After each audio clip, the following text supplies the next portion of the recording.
Kimbangu. Vous avez très bien suivi toute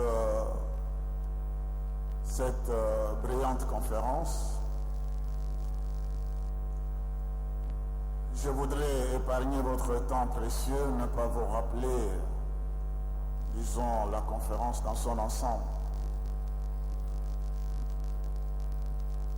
Mais je voudrais tout simplement, vous savez, quand on lit, parfois on va vite, il y a certaines choses auxquelles on ne tient pas tout à fait, on ne fait pas attention. Je voudrais rapidement, étant donné que c'est une grande conférence, l'histoire, il faut qu'elle soit restituée telle qu'elle et que les dates et tout en fassent beaucoup d'attention.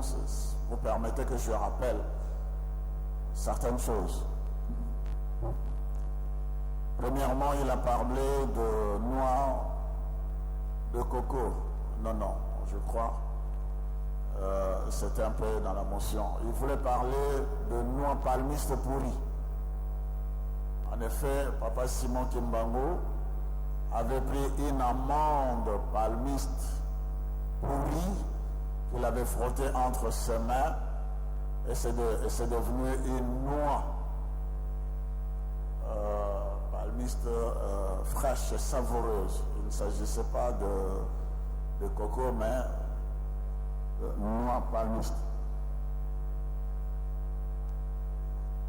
Deuxièmement, il a parlé de 18 mars 1921 comme date, si vous voulez, de la rencontre de Jésus-Christ avec son envoyé spécial, Papa Simon Kimbangu. Il voulait, c'est sûr, dans le texte, il voulait parler de 1918, parce que c'est à la fin de la Première Guerre mondiale, le 18 mars 1921, que le Seigneur Jésus-Christ commença à appeler Papa Simon Kimbangu 1918. Donc, le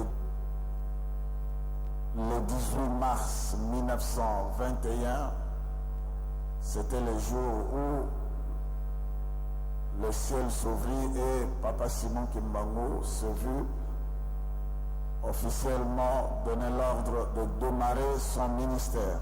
Donc, il s'est passé 3 ans, 1918 18 mars 1918 et 18 mars 1921. Donc, c'était à cette date, 18 mars 1921, que Papa Simon Kimbangu est entré dans la ligne droite du débat.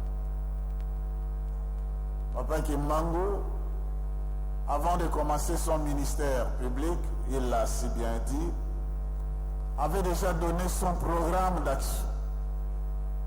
Il avait dit à son père, avant que tu ne sois, moi je fus.